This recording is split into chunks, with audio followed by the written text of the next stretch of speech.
জেলা পরিষদ পার্ক, নওগাঁ জেলা সদর। আজকে আপনাদেরকে নওগাঁ জেলা সদরের জেলা পরিষদ পার্ক ঘুরে ঘুরে দেখানো হবে এবং জেলা পরিষদ পার্ক সম্পর্কে কিছু তথ্য আপনাদেরকে জানানো হবে। আমরা কিন্তু সেই পার্কের মধ্যে প্রবেশ করতেছি, আপনারা দেখতে পাচ্ছেন। এই জেলা পরিষদ পার্ক নওগাঁ শহরের প্রাণকেন্দ্র এবং সংলগ্ন এলাকা হওয়ার কারণে সবসময় জনসমাগমপূর্ণ থাকে এই পার্কটি। পার্কের ঠিক পাশে রয়েছে জেলা পরিষদের ডাকবাংলো এবং ঐতিহাসিক স্থাপনা। তাহলে এই পার্কের শুরুর দিকে আমরা চলে যাই। এই জেলা পরিষদ পার্ক শুরুর দিকে এটি একটি সাধারণ বাগান ও বসার স্থানের মতো ছিল। পরবর্তীতে এখানে শিশুদের জন্য দোলনা, নাগরদোলা এবং ছোটখাটো রাইড যুক্ত করা হয়। এই পার্কটা আসলেই অনেক সুন্দর। আপনারা যারা দেখেছেন কিংবা গিয়েছেন আপনারা জানেন। পার্ক সংলগ্ন পুকুর পাড়টি বাধাই করে হাঁটার পথ ওয়াকপথ তৈরি করা হয়েছে, যা পর্যটকদের কাছে বেশ জনপ্রিয়।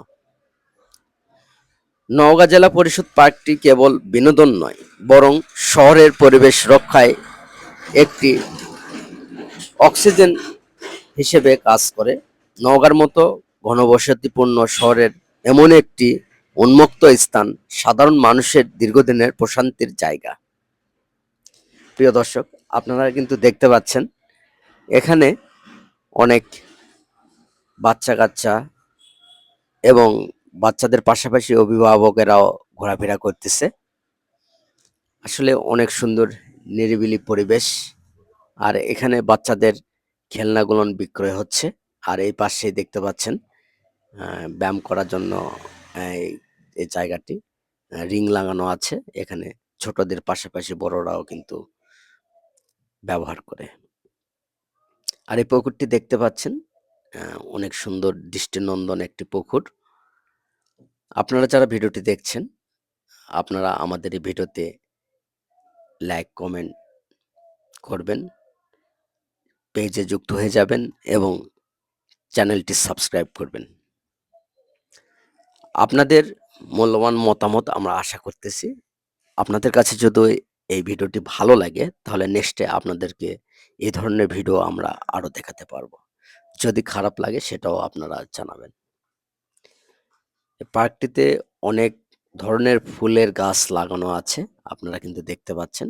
আর এই পার্কের বেশিরভাগ শহরের মানুষরাই আসা যাওয়া করে এই পার্কে। শহরের মধ্যে এরকম একটা সবুজ প্রাকৃতিক পরিবেশে বসে থাকার জন্য এই পার্কটি অনেক সুন্দর উপযুক্ত একটি জায়গা। আর এই গাছগুলা দেখতেছেন, এগুলো গাছের অনেক বয়স, অনেক লম্বা লম্বা গাছ। আর আমরা এই পাশে দেখতে পাচ্ছি একটা ছোট্ট বাচ্চা ফুলের গাছের সামনে ছবি ওঠাচ্ছে। আর এই যে দেখতে পাচ্ছেন বাচ্চারা কিন্তু স্কেটিং করতেছে আর অনেক আনন্দে। আসলে এরকম জায়গা থাকা প্রয়োজন এবং এই পার্কটিতে আমাদের সবাইকে যত্ন নিতে হবে। তো আজকের ভিডিও এই পর্যন্তই। সবাই ভালো থাকবেন। আসসালামু আলাইকুম।